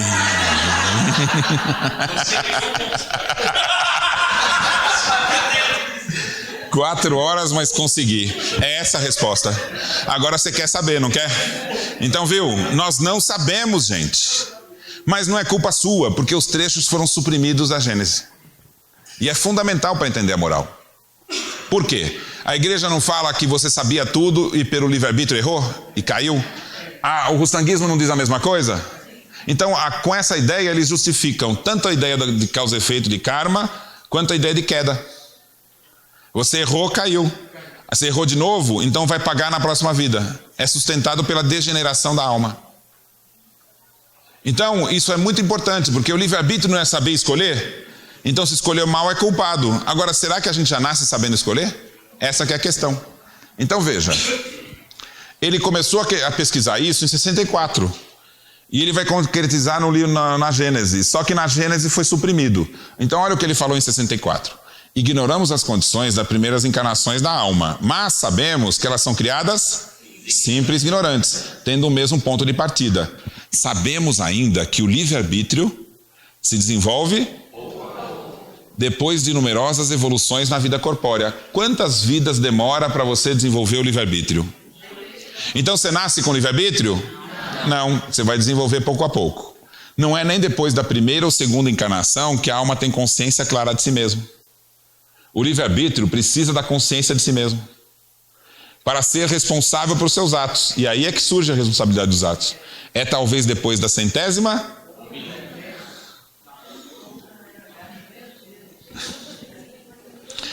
Se fosse na 1000ª, quantas vidas você demorou para ter consciência de si mesmo? 1000. 1000 vidas, hein? Não tem um tempo entre as vidas? E quanto tempo leva cada vida? Quantos anos? Multiplica aí. Multiplica aí. Quanto seria? Entendeu? Você percebe 1000 vidas. São 3 zeros, né? Se você viver 50 anos em cada uma, são 50.000 anos. Isso. Pode ser mais. Então, mas pode ser mais. O período de amadurecimento do espírito, que desde o simples ignorante, que é a primeira vida humana, até ele se tornar consciente de si mesmo, demora. Agora, o livre-arbítrio não se desenvolve pouco a pouco? Então, mesmo que ele já atingiu consciência de si mesmo, ele já é responsável por todos os atos? Não, só proporcional ao que ele compreende. Ocorre o mesmo com a criança que não goza da plenitude de suas faculdades nem 1 nem 2 dias depois do nascimento, mas depois de anos. E ainda, então o marido chega em casa e fala: e aí, ele já aprendeu a andar? Não, no primeiro dia. No segundo, e aí, já aprendeu a andar? Não. No terceiro, e aí, já aprendeu a andar? Não. No quarto, não vai encher isso. Porque ele não vai aprender a andar em dias, não é? Vai ser em muito tempo. Então é a mesma coisa que acontece com o espírito. Ele não vai aprender em 1, 2, 3 vidas. Ele vai desenvolvendo a consciência de si mesmo com o tempo. E ainda na medida em que a alma goza de seu livre-arbítrio, sua responsabilidade cresce em razão do desenvolvimento da inteligência. Então ele não leva aqui, vamos dizer, 1000 vidas para desenvolver a consciência de si mesmo. Aí não começa o livre-arbítrio. Mesmo assim ele vai ser proporcional à inteligência. Então a responsabilidade moral, ela só inicia com a consciência de si mesmo e o desenvolvimento do livre-arbítrio. E quando começa, a responsabilidade moral é proporcional ao entendimento. Então aqui nós somos responsáveis pelas mesmas coisas? Não, só por aquilo que a gente já compreendeu. Então o espírito mais evoluído, ele tem desafios na vida dele? Tem, mas ele já comete os mesmos equívocos que nós em falta de entendimento? Não, porque ele já atingiu o entendimento. Só que para aquele espírito, a imperfeição não é um hábito? Não é um hábito a imperfeição? E precisa desconstruir, não é? Agora, o bom espírito, ele precisa ficar pensando em tudo que ele está fazendo? Ou ele também tem hábitos? Então, o bem se torna um hábito. E aquilo que ele já compreendeu e já transformou numa qualidade, ele não tem que pensar para fazer, ele já faz naturalmente. Então agora ele tem desafios novos para adquirir novas qualidades num patamar que a gente desconhece. É bonito isso ou não? Aquilo que ele já aprendeu antes já virou hábito. E aí o que ele vai aprender novo, né? Então, Jesus aqui encarnado entre nós, ele poderia cair numa tentação? Impossível, porque ele tinha, as qualidades dele já eram habilidades adquiridas. Percebe? Mas nós não vamos conquistar as mesmas coisas? Não vamos conquistar mais do que ele já conquistou? Então vocês poderão fazer o que eu faço e além. Nos seres inferiores... Olha, se vai demorar não é bom falar. Esse vai demorar não é bom falar porque você coloca uma meta futura. Me diz uma coisa, você tem responsabilidade sobre os seus atos? Você tem consciência de si mesmo? Você já tem controle da vontade? Você tem controle da vontade? Não tem? Quem te empurrou para vir aqui hoje? Tem muita coisa para fazer no sábado de manhã, não tem? E você não veio aqui? E alguém te carregou ou você veio porque quis? Então você não tem controle da vontade? Tem. Então veja, ter controle da vontade é ter desenvolvimento moral. Entendeu? Você não se controla para aprender alguma coisa? É moral. Você não deixa de fazer alguma coisa que você acha que vai fazer prejudicar os outros? É moral. Moral é controlar os seus hábitos, os seus atos, os seus pensamentos, de tal forma que eles sejam um reflexo do seu entendimento. E você controla a sua vontade para que você faça o que você entendeu. Isso é desenvolvimento moral. E você já não tem em parte isso? Em várias coisas? E tem partes que não. Então não está distante, já é agora. Você já tem tudo na mão. Você já desenvolveu toda a fase necessária para ter uma atuação moral. É só estar incubada dentro de você. Cadê que não falou? Que os valores já estão dentro da maioria das pessoas? Se a gente mudar a disposição, todo mundo muda junto? Então, tem algumas pessoas que estão adormecidas. Aqueles que estão acordados têm que ajudar a divulgar essa ideia, porque essa ideia é a alavanca da mudança. E essa ideia não é difícil de compreender. Todo mundo aqui não compreendeu? Nos seres inferiores da criação, aqueles cujo senso moral ainda não existe, porque ele não desenvolveu, no qual a inteligência não substituiu o instinto. Então a inteligência não vai superando o instinto? A luta só pode ter como objetivo a satisfação das necessidades materiais. Então olha que interessante, o espírito está nas primeiras vidas e ele ainda não desenvolveu nem a inteligência e nem ainda o senso moral. É nesse primeiro período que a alma se elabora e saia para a vida. Tá, e daí? Como é que desenvolve a moral? Tá falando? Então Kardec começa o assunto e para no meio? Você percebeu? Agora vamos para o texto original. Tudo aquilo que está em vermelho foi retirado. Então Kardec não ia parar ali. Isso aqui foi só a preparação do parágrafo. O espírito inicialmente não tem Ele tem senso moral? Ainda não. Ele já tem inteligência? Ainda não. Então ele vive só satisfazendo as necessidades materiais, obedecendo ao instinto, não é isso? Assim que ele atinja o grau de maturitário necessário para a sua transformação, recebe de Deus novas faculdades, o livre-arbítrio e o senso moral, a centelha divina, em uma palavra, que dá um novo curso às suas ideias, dotando-a de novas aptidões e percepções. Porém, as novas faculdades morais com as quais foi dotada só se desenvolvem gradualmente. Então não é que Deus deu pronto. Você vai desenvolver gradualmente. Se estudarmos todas as paixões e até mesmo todos os vícios, vemos que ele tem no seu princípio o instinto de conservação. Começou com o instinto. Esse instinto em todas as forças nos animais e nos seres primitivos mais próximos da vida animal, ele domina sozinho, porque entre eles ainda não há o contrapeso do senso moral. Então o que ele está dizendo? Os espíritos, os animais, não são controlados pelo instinto? Então, mesmo que ele tenha um vício, não é responsabilidade moral sobre aquilo. Ele foi condicionado àquilo, tá certo? Então, muita gente no nosso mundo aqui não está condicionado pelo dia a dia, pela sociedade, por tudo. Agora, ele é responsável por aquela maneira de agir? Muitas vezes não, porque ele não tem consciência daquilo. Ele foi obrigado a agir daquela forma. O ser ainda não nasceu para a vida intelectual. O instinto enfraquece, ao contrário, à medida que a inteligência se desenvolve, porque domina a matéria. Então, qual é o primeiro passo? Não é o desenvolvimento da inteligência? Então, o primeiro passo do desenvolvimento do espírito é ele desenvolver a inteligência, que vai dominar o instinto. Acabou? Cadê a moral? Kardec não falou que ele não tem senso moral? E não falou que a inteligência supera o instinto? E como é que surge a moral? Não, gente, tiraram a continuação do texto. Com a inteligência racional, o que é a inteligência racional? A inteligência que usa a razão. Percebe? Então não é instintivo. Já conquistou a inteligência racional, tá certo? Então ele está falando de fases. Primeiro o instinto domina, depois a inteligência domina o instinto, não é? Qual é o próximo passo? Com a inteligência racional, nasce o livre-arbítrio. Então a gente aprendeu como é que nasce o livre-arbítrio. Ele nasce no período que primeiro ele vai ganhar consciência de si mesmo. Por meio disso ele supera os instintos. E aí ele adquire inteligência racional. Com a inteligência racional é que ele adquire o livre-arbítrio. Não é fantástico esse ensinamento? Suprimido da Gênese. Agora eu vou perguntar de novo. Kardec tirou isso da Gênese?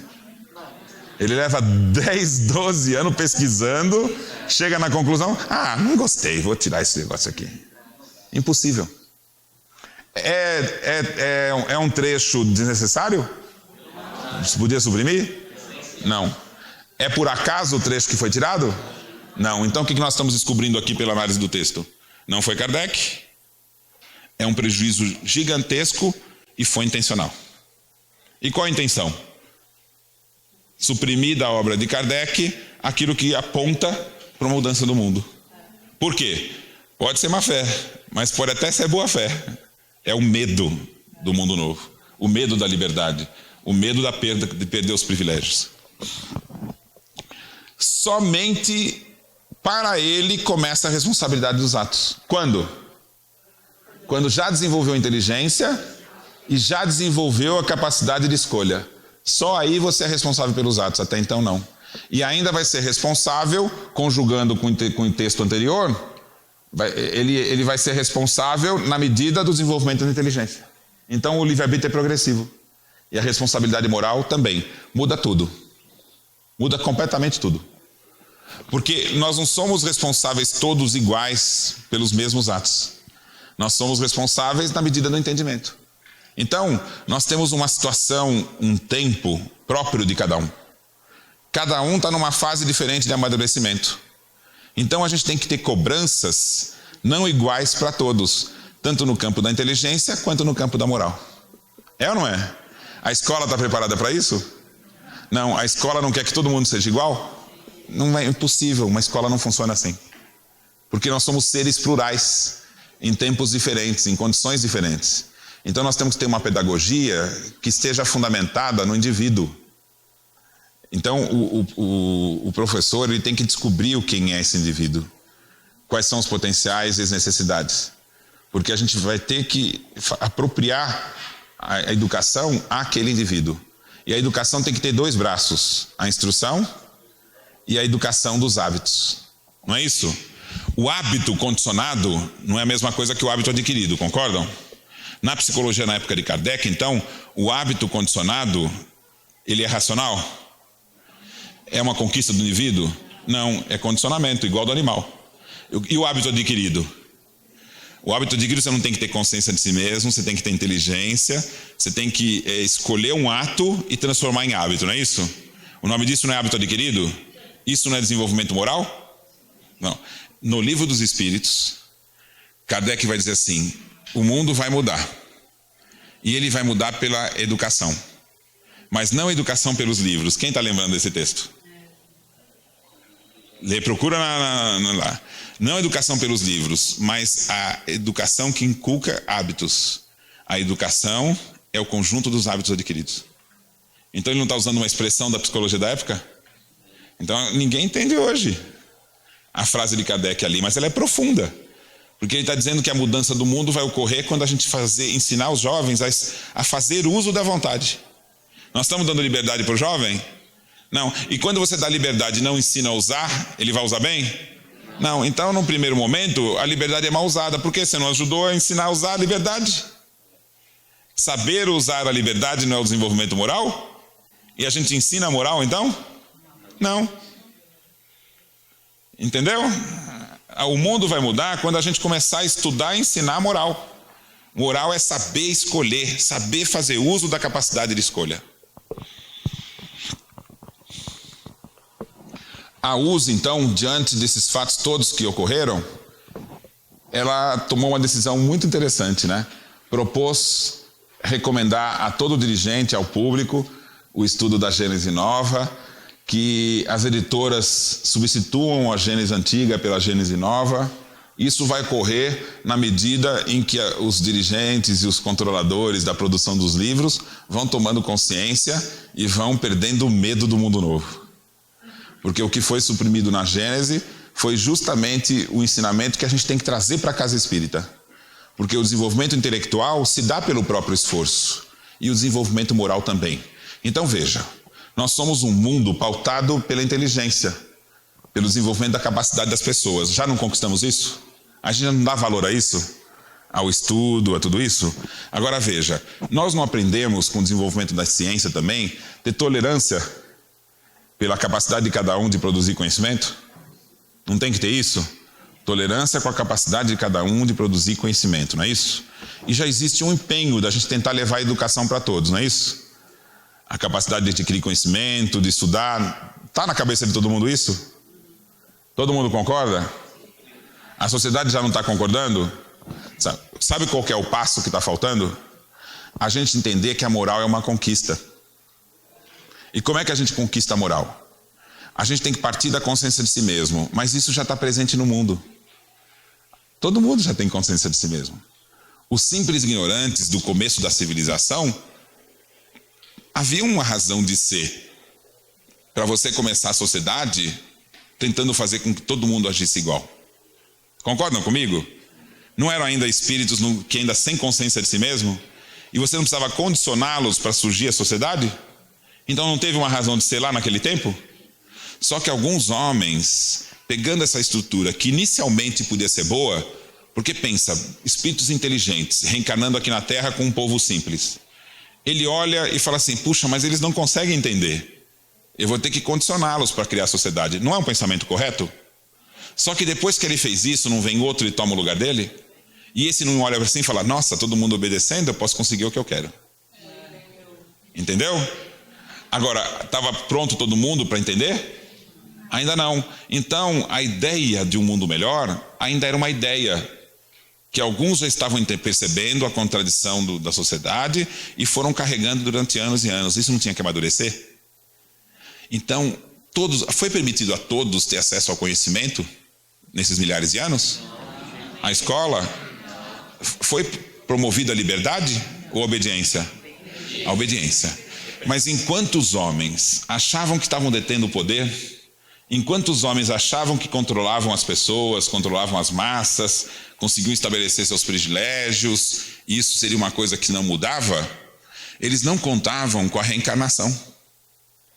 E mesmo sem ter acesso à escola, cada um dos espíritos presentes nesse planeta foi aprendendo com a vida. Então, quando você obrigava o indivíduo a carregar pedra, a construir as casas, a oferecer o privilégio, ele não aprendeu com isso? Ele não aprendeu matemática construindo muros? Ele não aprendeu compaixão cuidando do sofredor? Você obrigando ele a cuidar das famílias, a limpar a casa, ele não está aprendendo a trabalhar, aprendendo a ser útil, não está aprendendo? Então, quando a humanidade serviu grande parte para atender o interesse de alguns, achando que ali estava perpetuando seus privilégios, sem saber, por meio da reencarnação, todos estavam aprendendo. Enquanto alguns utilizavam a vida para ser servido, aquele que aprendia a servir, aprendia a ser útil. E no passar dos milênios, os espíritos foram adquirindo consciência de si mesmos. Os espíritos foram tendo consciência da sua própria vontade. Os espíritos foram aprendendo que eles podem fazer escolhas. Isso gera revolta. Então, a revolta errada, o espírito revoltado é o espírito que almeja por uma nova situação. Então, às vezes, a revolta de muitos é uma inquietação. Eu quero um mundo novo. Eu quero participar dele. Eu quero construir esse mundo. Eu não quero ser como um animal sem significado. Eu quero que a minha individualidade, a minha diferença contribua. Eu sou diferente. E por ser diferente eu tenho valor.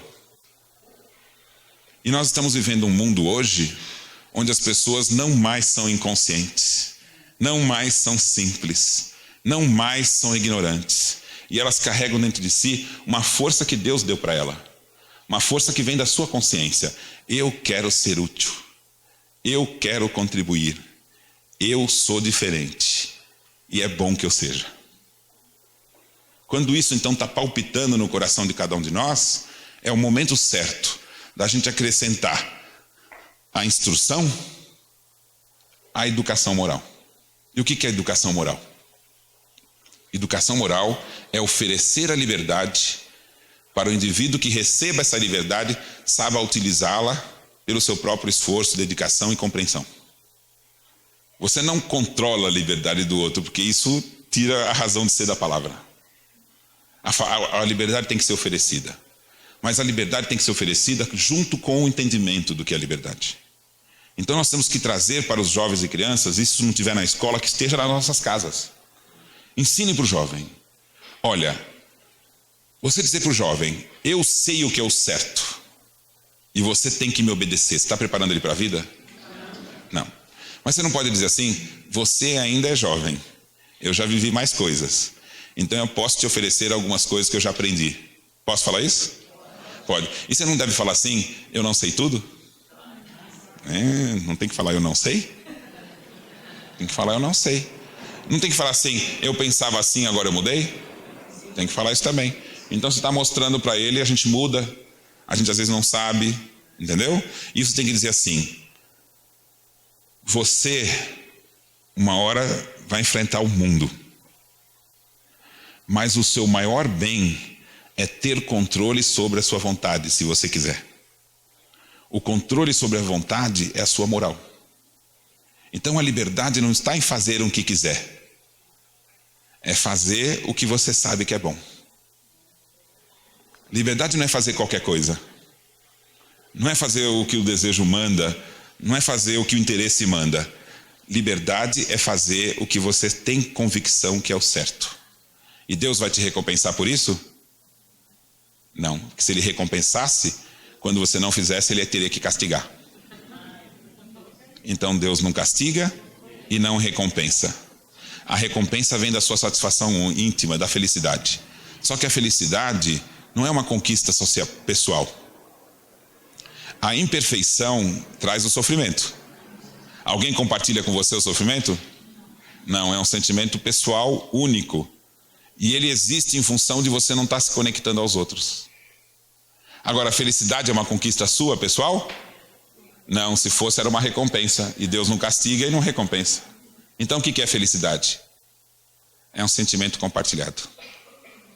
É a certeza de que você está exercendo a vontade de Deus. E quando você faz isso, o outro repercute em você, vibra junto com você. Então, felicidade é uma conquista coletiva. E nós vamos ser felizes nesse mundo, porque nós vamos tornar ele melhor. Muito obrigado.